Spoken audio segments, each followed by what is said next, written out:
So now we are moving to the lecture 4 and topic we are starting with molecularity.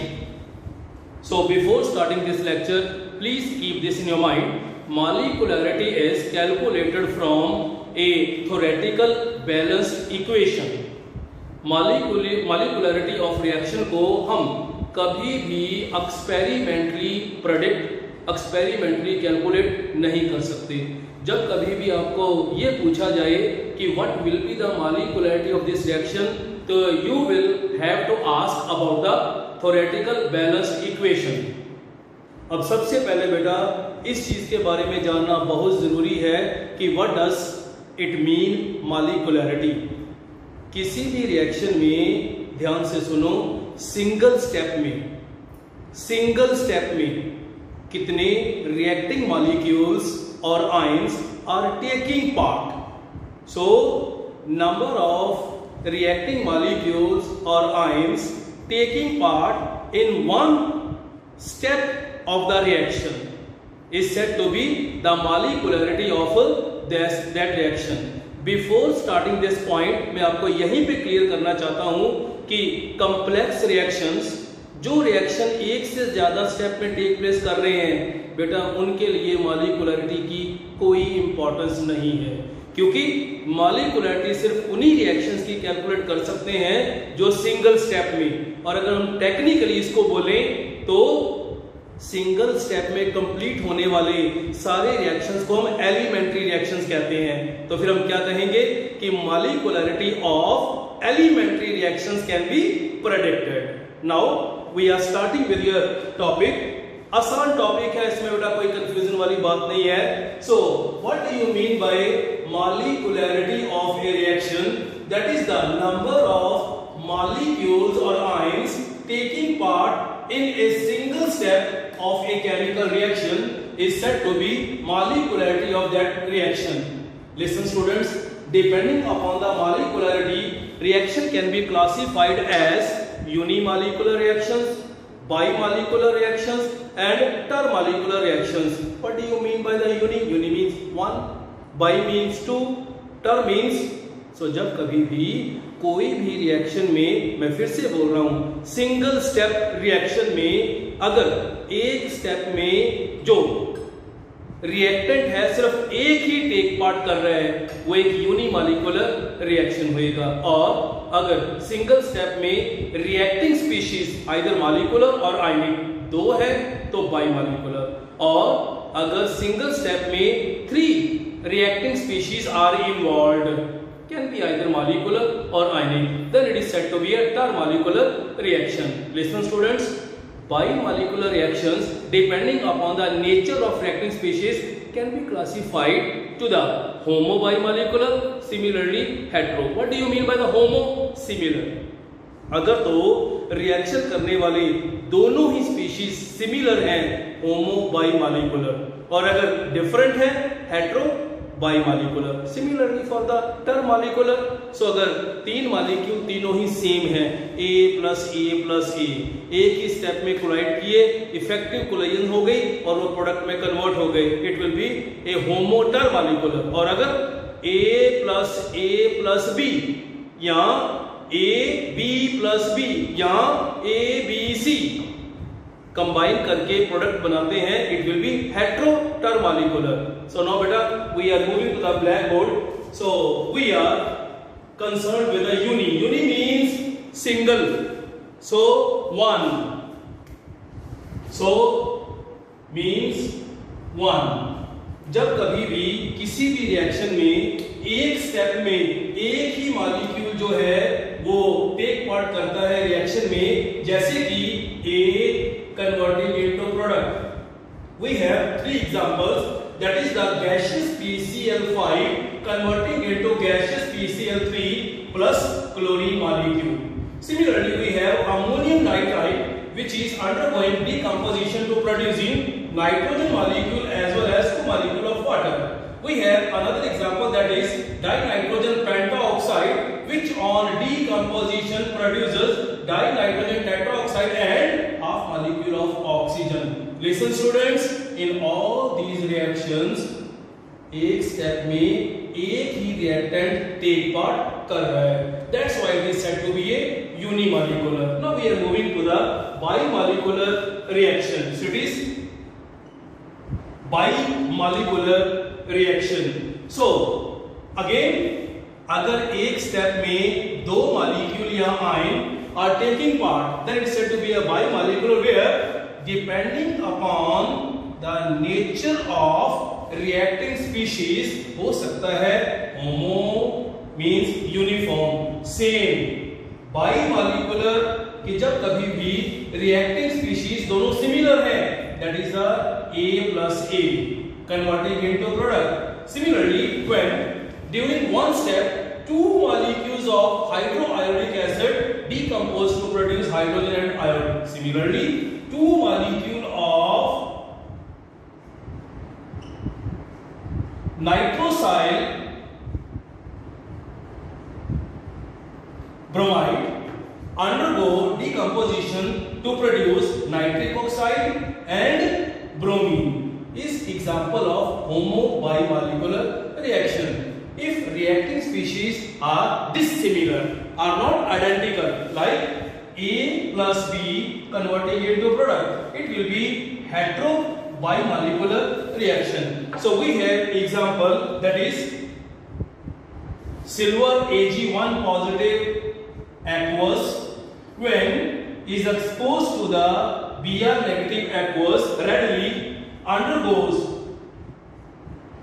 a chemical reaction. So ionic bond formation, so to produce yellow precipitates of AgBr. Similarly, we have barium 2 positive aqueous and sulfate 2 negative aqueous to produce white precipitates of barium sulfate. So this reaction is listed under hetero bimolecular reaction. Now we are moving to the termomolecular reaction. Term means 3. So कई बार बच्चे ये confusion में आते हैं कि शायद sir either it is tri or ter. Ter और tri both are same thing, but chemistry में टेक्निकली तीन चीजों को हम टर कहते हैं, जैसे कि चार को टेट्रा भी और हम क्वाड भी कहते हैं.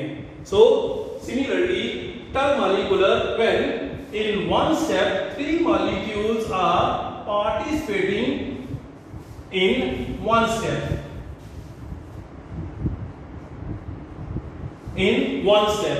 Now again, depending upon the nature of reacting species, can be homo, अब आपको मालूम है, so can be hetero. So you must learn the examples. So we have A plus A means three molecules of similar oxygen, they combine to produce two molecules of ozone gas. Is an example of homo termomolecular reaction. So if we have A plus B means reacting species are more than one type. A plus B or ABC. So these are listed under heterotermomolecular reactions. We have two examples. Two molecules of sulfur dioxide are reacting with O2 to produce SO3. Similarly, so we have two molecules of nitric oxide combined with oxygen to give the nitrogen dioxide. So मेरे ख्याल से बेटा इसमें कोई भी confusion वाली बात नहीं थी. किसी भी रिएक्शन में एक स्टेप में जितने भी मॉलिक्यूल टेक पार्ट कर रहे हैं वो किसी रिएक्शन की मॉलिक्यूलरिटी है. Listen students, very very important. Molecularity के साथ एसोसिएटेड दो क्वेश्चन आपको बड़े फ्रीक्वेंटली एग्जाम में पूछे जाते हैं, जिसमें हमारे पास क्वेश्चन नंबर 1 है, molecularity of a reaction really exceeds 3. आपके अकॉर्डिंगली बेटा क्या आंसर होना चाहिए? हम कह रहे हैं एक सिंगल स्टेप में जितने भी रिएक्टेंट टेक पार्ट कर रहे हैं वो मॉलिक्यूलरिटी बताते हैं. और आप लोगों ने सेकंड लेक्चर में ये पढ़ा था कि किसी भी रिएक्शन के टेक प्लेस करने के लिए काइनेटिकली दो चीजें उस रिएक्टेंट को कंप्लीट करनी जरूरी है. First of all, so that must cross the orientation barrier, that must cross the energy barrier. अब आंसर क्या बनेगा? हम कहेंगे कि कभी भी एक कोलिजन में not more than 3 molecule can cross both energy as well as orientation barrier. कि जब एक बारी कोलिजन होती है 3 से ज्यादा मॉलिक्यूल्स जो हैं वो एनर्जी और ओरिएंटेशन बैरियर दोनों को इकट्ठा क्रॉस नहीं कर सकते। इस कारण किसी भी रिएक्शन की जो मैक्सिमम मोलैरिटी होती है वो 3 होती है और बहुत rarely it exceeds 3 because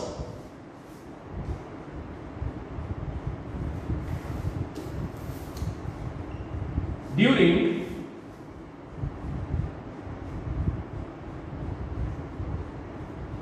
one collision not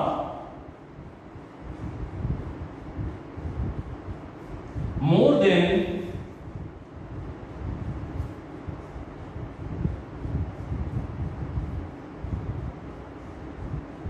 3 molecules can cross both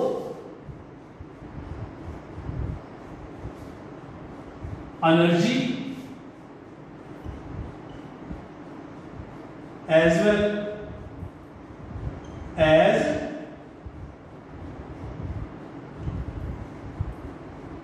orientation barrier.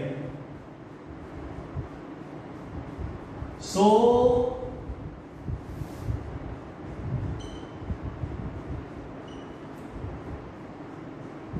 molecularity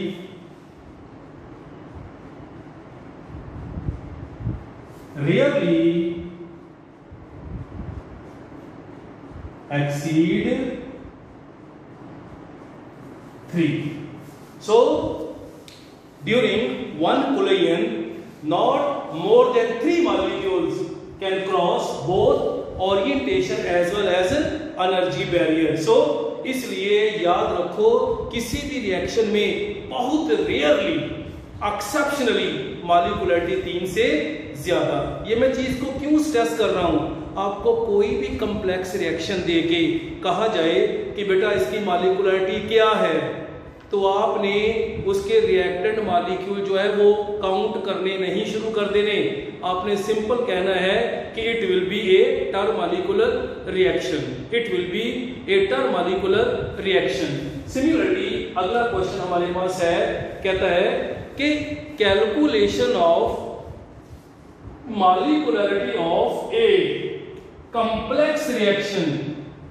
मैंने बेटा आपको बेसिक कंसेप्ट में बताया था कि व्हाट डज इट मीन। एक होता है elementary reaction completing in one step, एक होता है complex reaction taking place in more than one steps.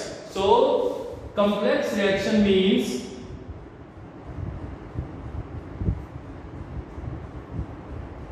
Taking place इन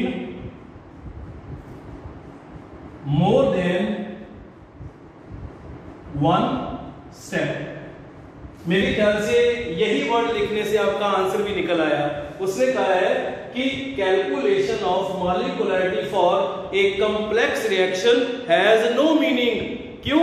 क्योंकि मॉलिक्युलरिटी तो सिर्फ हम उन्हीं रिएक्शंस के लिए कैलकुलेट कर सकते हैं taking place in one step. So इसलिए जो कॉम्प्लेक्स रिएक्शन है उनके लिए मॉलिक्युलरिटी की कोई इंपॉर्टेंस नहीं है, because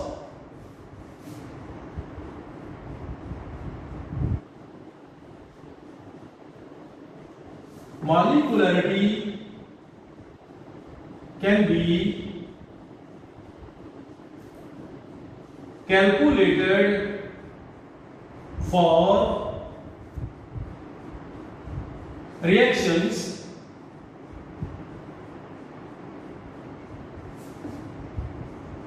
taking place in a one step.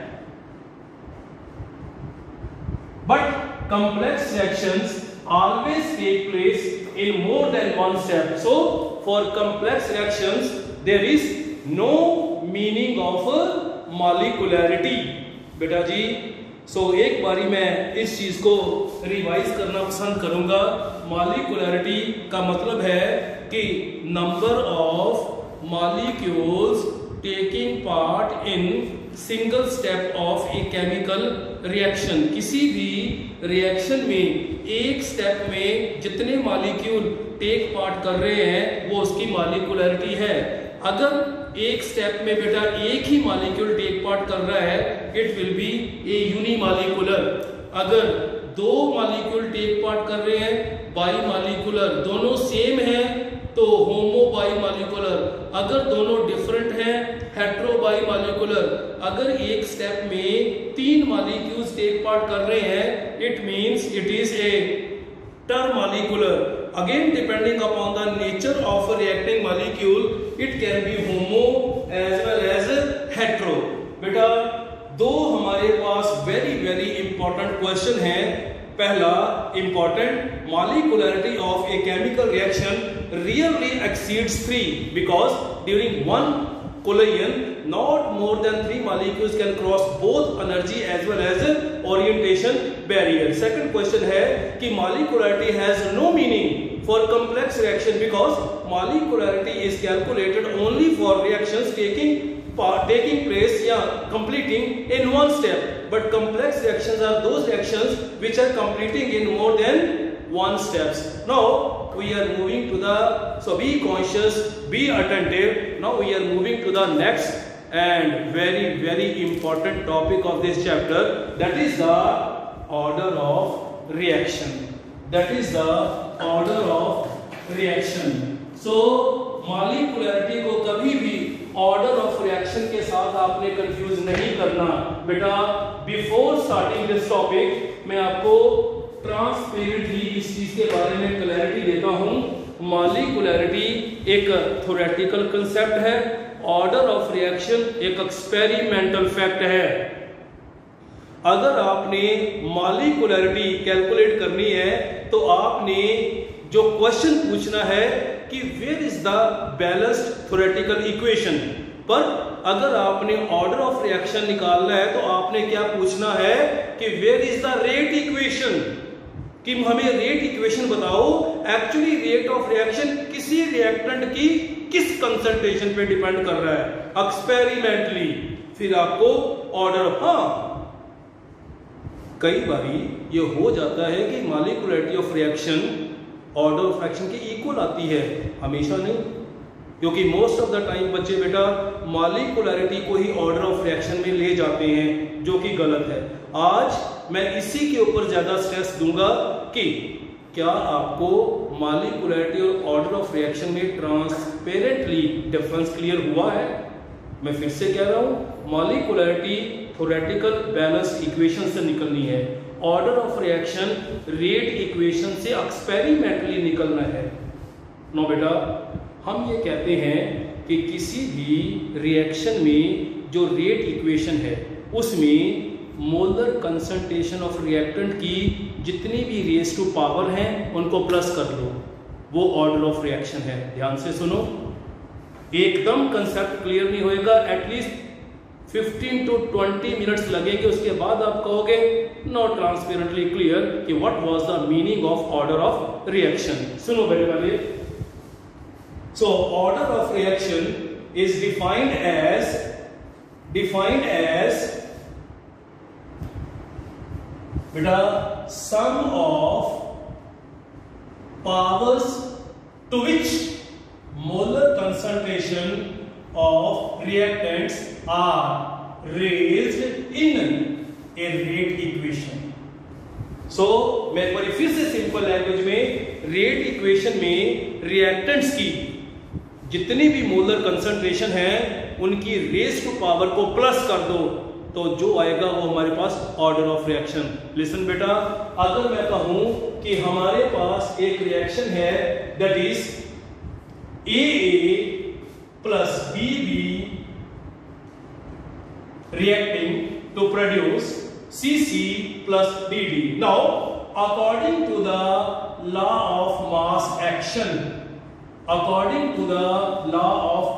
action, बेटा rate will be equal is a directive proportional to the molar concentration of reactant raised to power its coefficient into molar concentration of reactant raised to power its coefficient. So rate will be equal to, so we have the velocity coefficient into a raised to power a into b raised to, listen student, where इस law of mass action जो कि theoretical concept है उसके accordingly जो हमारे पास raise two powers आई हैं उनको plus करेंगे वो मॉलिक्यूलरिटी आएगी।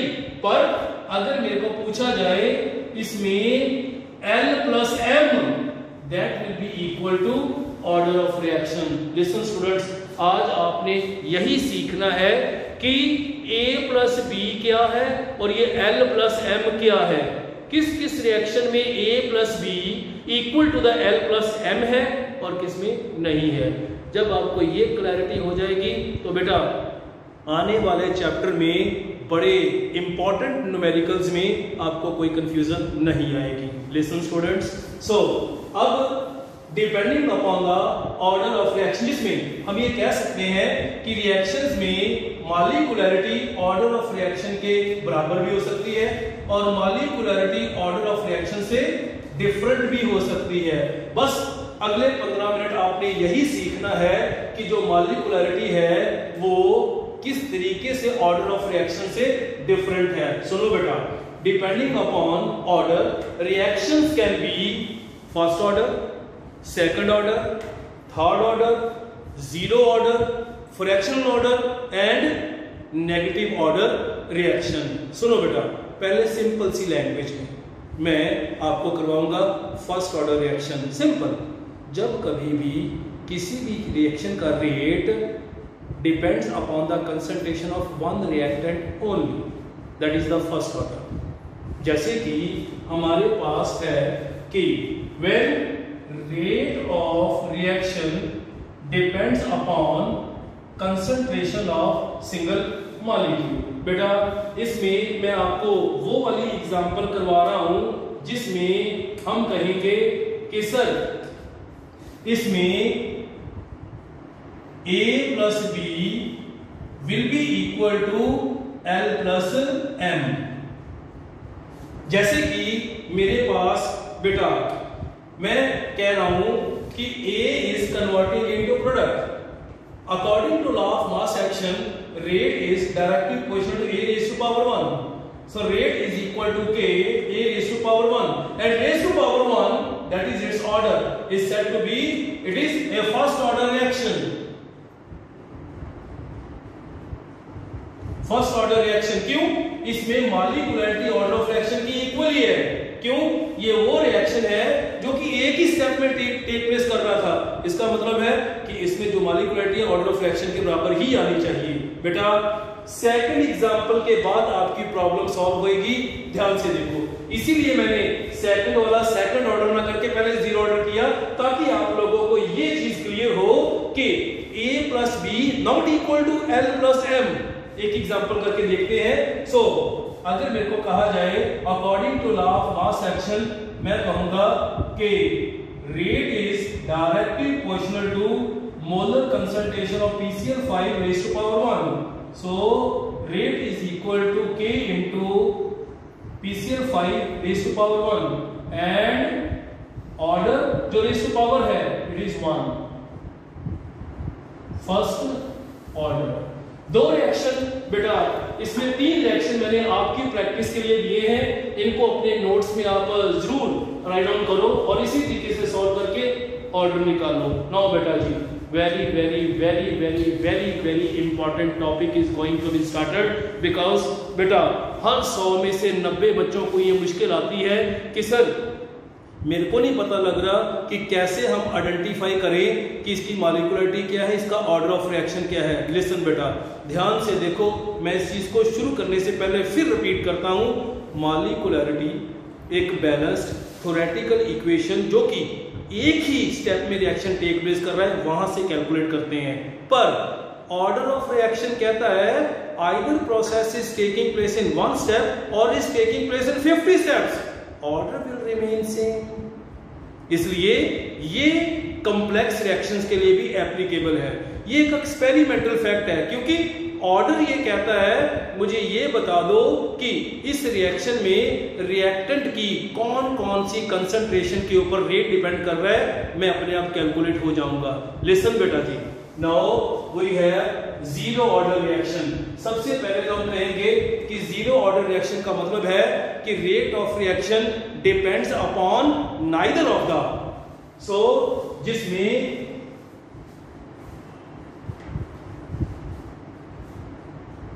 रेट डिपेंड्स अपॉन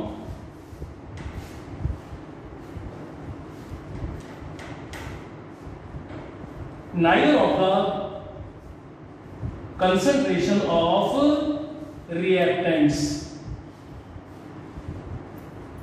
So जब कभी भी रेट ऑफ रिएक्शन किसी भी रिएक्टेंट की कंसंट्रेशन के ऊपर डिपेंड ना करे, अब बेटा ध्यान से सुनो, मेरे पास एक रिएक्शन है, so A plus B converting into product, तो मैं कहूंगा sir according to law of mass action rate will be directly proportional to a raised to power 1 b raised to power 1, rate will be equal to k a raised to power 1 into b raised to power 1।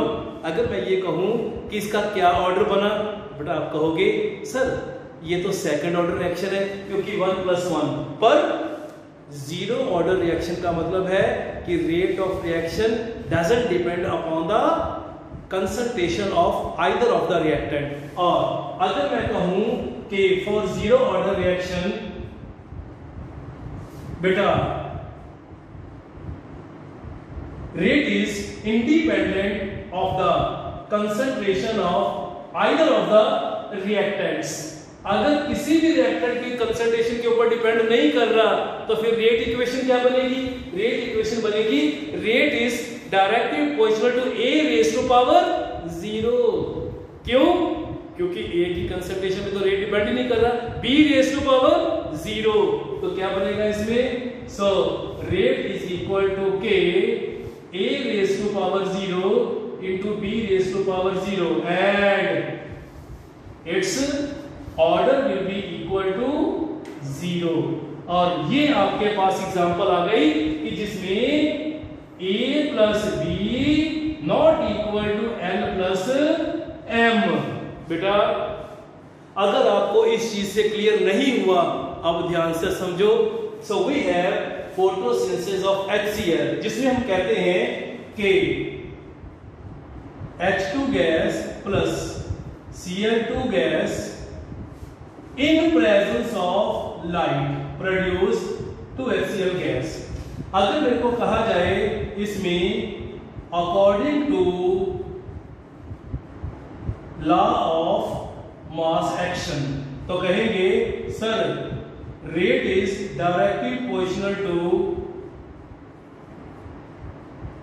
H2 raise to power 1 into Cl2 raise to power 1। So rate is equal to k into H2 raise to power 1 Cl2 raise to power 1। पर बेटा जिस दिन मैंने आपको third lecture में ये reaction करवाया था, मैंने तब भी ये बताया था कि इस रिएक्शन का टेक प्लेस करना इस चीज पे डिपेंड नहीं करता कि क्लोरीन कितना है, हाइड्रोजन कितना है, डिपेंड करता है कि क्या वहां पे लाइट है कि नहीं है।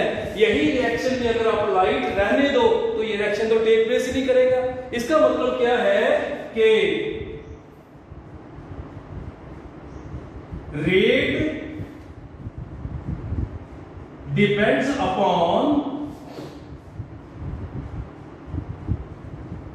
presence of light and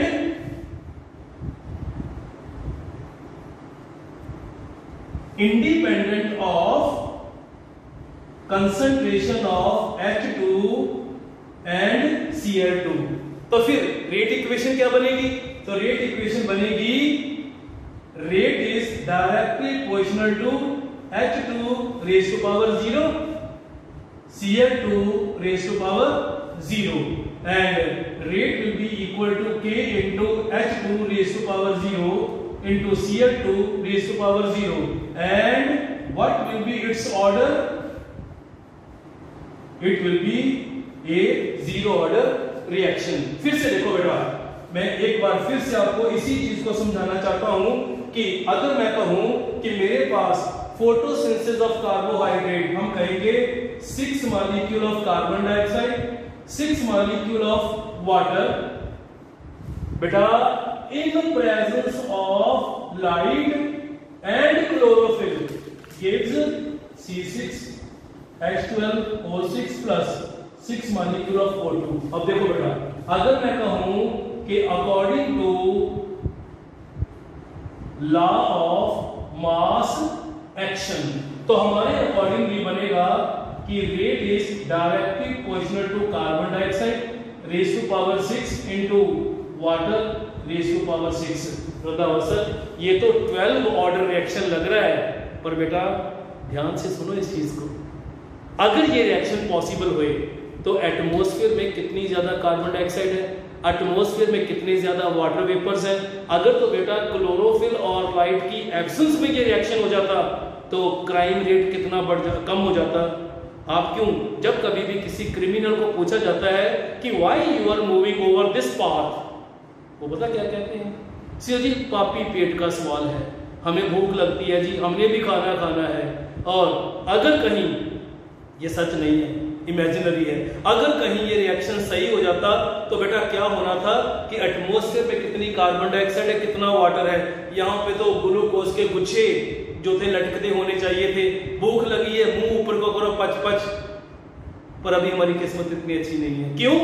carbon dioxide और वाटर बेटा रिएक्शन तभी करते हैं जब वहां पे लाइट एंड फोटोसिंथेटिक पिगमेंट, जिसको आप फोटोसेंसिटाइजर कहते हो, क्लोरोफिल होएगा। तो अब आपके Pass बेटा अगर हम माने कि लॉ ऑफ मास एक्शन के अकॉर्डिंगली, पर आप जानते हो इसमें rate depends upon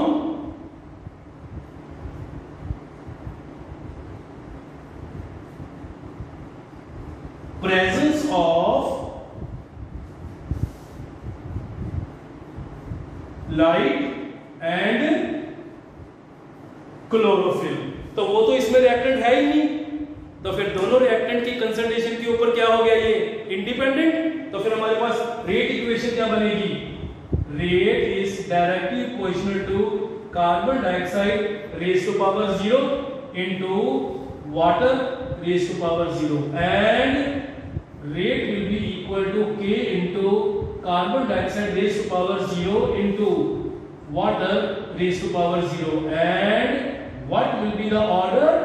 It will be zero order reaction. So बेटा आप लोगों को ये क्लियर हुआ कि why या how A plus B not equal to L plus M। So molecularity अलग चीज है, वो एक थ्योरेटिकल कंसेप्ट है, उसको हम एक बैलेंस्ड, इसमें इक्वेशन बैलेंसिंग की जरूरत नहीं है। इसमें आपको ये चाहिए कि रिएक्टेंट की कितनी कंसंट्रेशन के ऊपर रेट डिपेंड कर रहा है। मैं एक एग्जांपल और कर रहा हूं बेटा। So we have decomposition of ammonia in presence of catalyst molybdenum और tungsten into N2 gas plus 3H2 gas. अब देखो बेटा, अगर मैं कहूं कि according to law of mass action, तो इक्वेशन क्या बननी चाहिए? Rate directly proportional to ammonia rays to power 2। ये तो लग रहा है कि ये सेकंड ऑर्डर रिएक्शन है, पर बेटा इसमें rate depends upon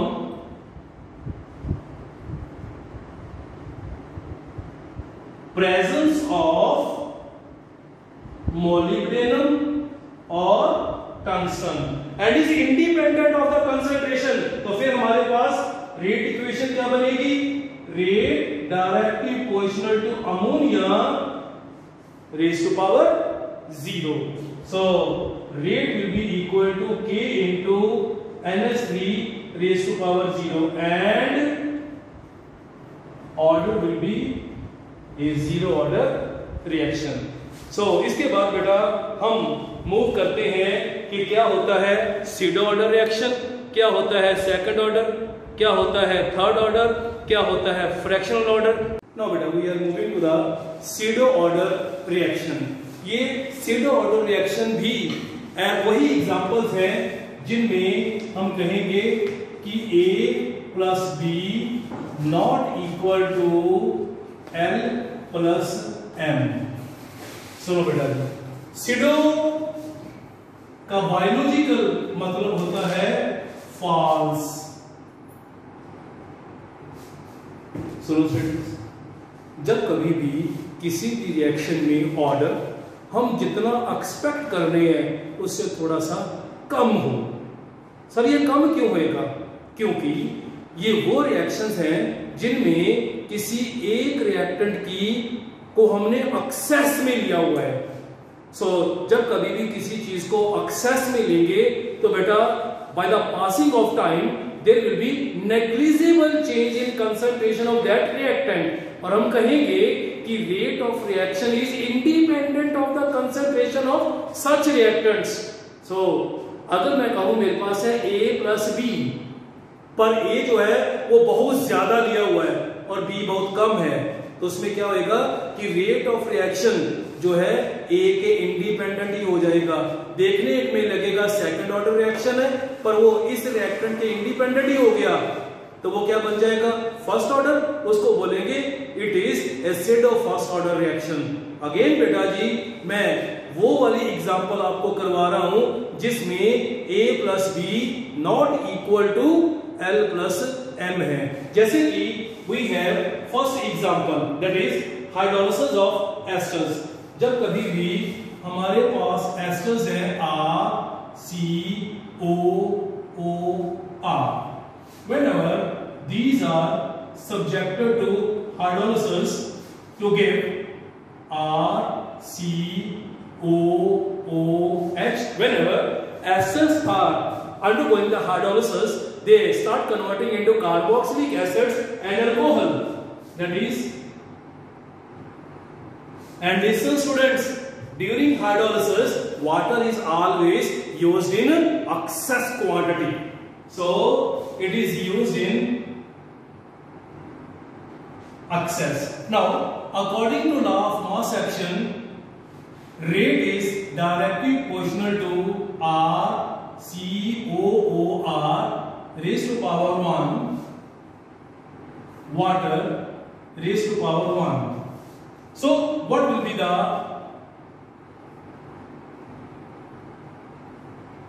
expected order? It will be rate equal to K into molar concentration of ester raised to power 1 water. But water is used in excess, means rate is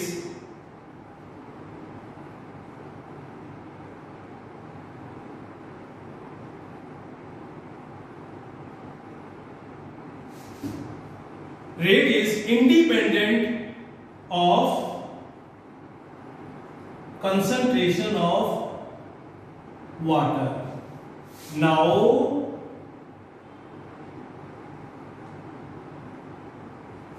rate equation will be rate directly proportional to RCOOR raised to power 1 into H2O raised to power 0, because it is used in excess. excess का मतलब है कि time के गुजरने से इसकी concentration में negligible change आएगा. नेग्लिजिबल चेंज का मतलब क्या है कि rate is independent of the concentration of water. तो अगर इंडिपेंडेंट है वो तो फिर रेज़ टू पावर 0 हो जाएगा. देखने में लग रहा था ये सेकंड ऑर्डर है, पर एक्चुअली निकला क्या सो इसमें अगर मैं कहूं कि rate is equal to K into R COOR raise to power 1 into water raise to power 0 and order will be equal to pseudo first order. और अगेन आपको लग रहा था 1 + 1 2, सो ये वही एग्जांपल फिर आ गई, a + b not equal to l + m। Again we have another example, that is the hydrolysis of cane sugar. So we have C12 H22O11 on hydrolysis produces C6 H12O6 plus C6 H12O6 is a glucose, is a fructose. Now what will be the expected rate equation? Rate is a directly proportional to molar concentration of C12 H22O11 raised to power 1 into water raised to power 1. But again during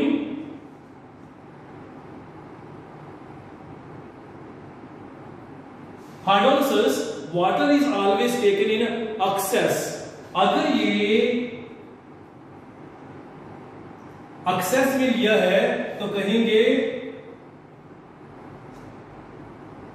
rate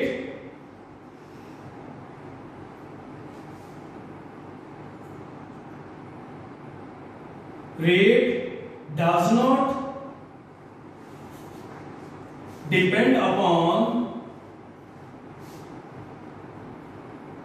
concentration of water. So इसके लिए फिर actual rate equation क्या बनेगी? Rate directly proportional to C12 H22O11 raised to power 1 into water raised to power 0. Again rate is equal to K into C12 H22O11 raised to power 1 into water raised to power, and order again it will be pseudo first order reaction. So देखने में लग रहा था it was second, पर निकला ये first order. और बेटा make this concept very clear कि दिस टाइप का formula is used when one of the reactant is taken in excess. So we are discussing third example of pseudo order reaction, that is the hydrolysis of tertiary alkyl halide with aqueous KOH. So we have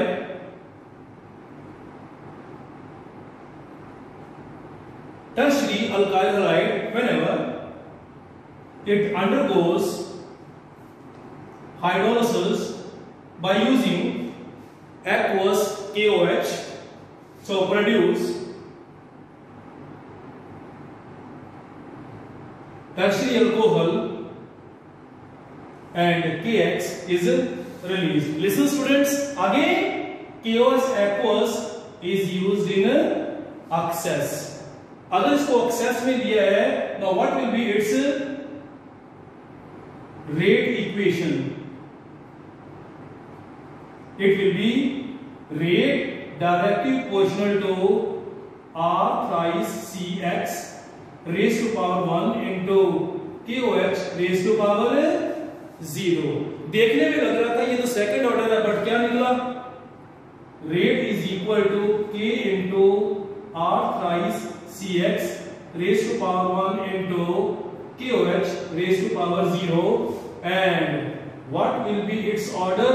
It will be a pseudo order reaction. Now beta we are moving to the simple concepts. So what are the second order reaction? Very simple. So all these are examples. following the rule molecularity equal to order of reaction. In very simple language, whenever rate of reaction depends upon the concentration of two reactants, it is said to be a second order reaction. So बेटा आपके सामने दो examples जो कि general examples है वो मैं solve करूंगा आपकी प्रैक्टिस के लिए, वो आप इसमें डिस्कस कर लेना. सो हमारे पास A plus A converting into product according to law of mass action, where rate will be equal to K into A raised to power 1. A raised to power 1 is equal to K A raised to power 2. And what will be its order? It will be a second order reaction. Similarly, if we have the different reactants, then rate will be directly proportional to or equal to K into A raised to power 1, B raised to power 1, and order will be equal to 1 plus 1. It is second order. So similarly we have a third order reaction. Again बेटा दो examples मैं करूंगा, general examples, ये आप अपनी practice के लिए कर सकते हो. तो अब हमारे पास क्या बनेगा इसमें कि rate is directly proportional to A raise to power 1 into B raise to power 1 into C raise to power 1 and rate will be equal to K into molar concentration of A raised to power 1, concentration of B raised to power 1, concentration of C, and what will be its order? Order will be 1 plus 1 plus 1. It will be a third order reaction. Similarly, if we are considering example is converting into product, so we can say rate is directly proportional to A raised to power 1, A raised to power 1, B raised to power 1, or we can say rate is directly proportional to A raised to power 2 into B raised to power 1, and rate is equal to K into A raised to power B raised to power 1, and what will be the order? It will be 2 plus 1 is equal to third order reaction. So आपके लिए मैंने तीन examples दी हैं बेटा, इनको इसी तरीके से सॉल्व करके बस इस चीज को याद रखो, A plus B equal to L plus M है. Now we are moving to the next topic, that is the fractional order and negative order reactions. Now we have the fractional order reactions are those reactions in which rate of reaction depends upon the fractional concentration of reactants. Listen students, मैं फिर से आपको ये कहूंगा कि don't make this misconcept कि sir ये हमें कैसे पता लग गया कि इसका ऑर्डर जो है वो फ्रैक्शनल है, क्योंकि ऑर्डर जो है एक एक्सपेरिमेंटल फैक्ट है बेटा.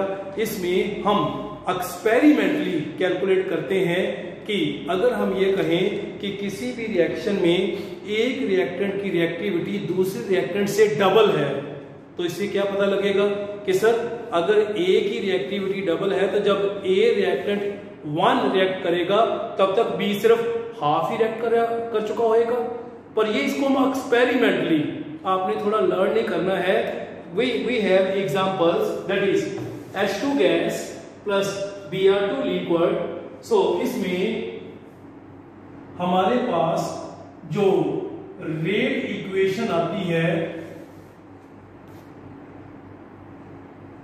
वो है कि rate directly proportional to H2 raise to power 1 into Br2 raise to power 0.5. Now हम थोड़ी सी ये एक्सप्लेनेशन जरूर दे सकते हैं कि रंधावा सर हाइड्रोजन एक गैस है, ब्रोमीन एक लिक्विड है और गैस की रिएक्टिविटी हमेशा लिक्विड से ज्यादा होती है. सो हम कह सकते हैं कि हाइड्रोजन की रिएक्टिविटी ब्रोमीन से कंपैरेटिवली 2 टाइम थी. तो अब अगर हमें कहा जाए इसमें rate is equal to K into H2 raise to power Br2 raise to power 0.5, तो ऑर्डर क्या बनेगा 1 plus 0.5 is equal to 1.5 is a fractional order reaction. Now we have another example.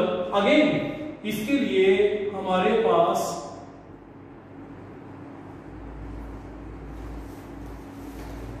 Again rate equation आ रही है.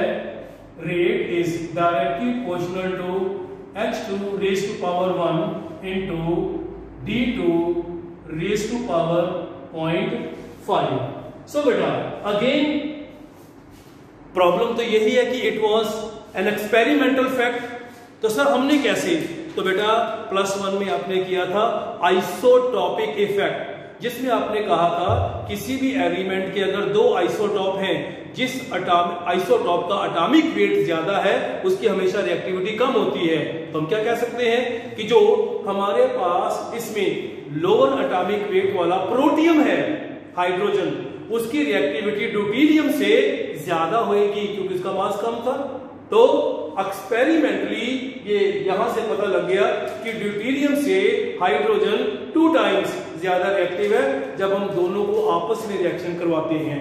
तो जिसमें बेटा rate is equal to K into H2 raise to power 1 into deuterium deteriorated hydrogen raise to power. So what will be the order?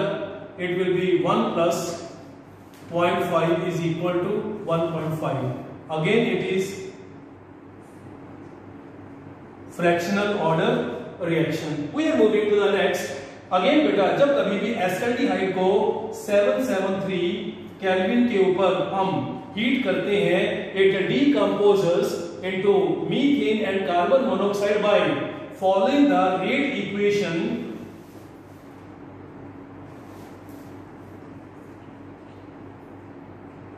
That is rate directly proportional to acetaldehyde raised to power 1.5.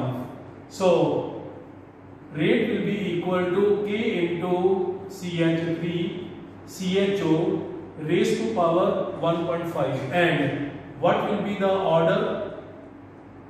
1.5. Again it is fractional order. Listen students, we are moving to the next and last negative order reaction. सुनो ध्यान से, किसी भी reaction में चाहे reactant है चाहे product है, उसकी कंसंट्रेशन इंक्रीज करने से अगर रेट ऑफ रिएक्शन डिक्रीज हो जाए तो वो एक जीरो ऑर्डर रिएक्शन होगा. एक बार फिर से सुनो, reactions in which rate decreases with increase in concentration of either reactant और product is said to be a negative order reaction. So we have two examples to discuss the negative order reaction in which OCl negative plus I negative converting into OI negative plus Cl negative in presence of OH negative, where if we have the rate equation it will be K this concentration into this concentration over OH negative. बेटा ये एक negative catalyst है, इसमें जब कभी भी हम OH negative डालेंगे तो इसमें रेट डिक्रीज हो जाएगा. इसका मतलब क्या है? This reaction is of negative order with respect to hydroxyl ion concentration.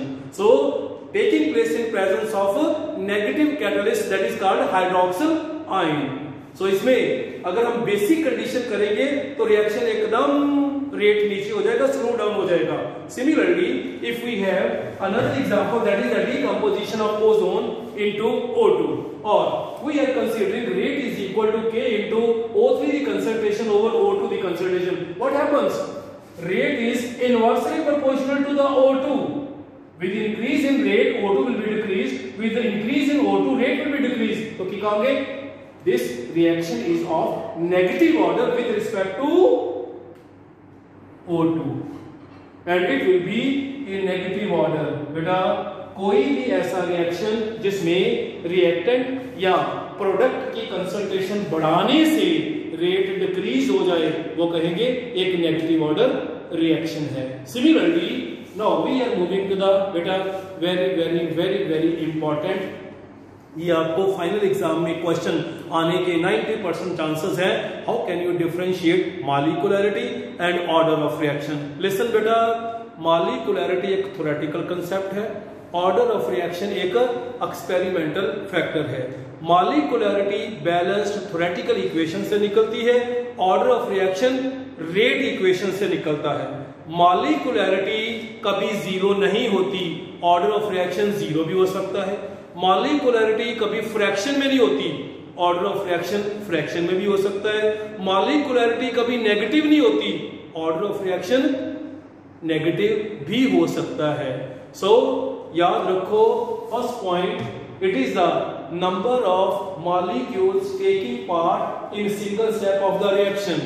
It is the sum of the power raised to the concentration of reactant taking part in a reaction. Beta, always whole number, so it can be fractional as well as whole number. It is purely theoretical and is calculated from the theoretical balanced equation. Beta, it is experimental value and is calculated from rate equation. So it can't be negative.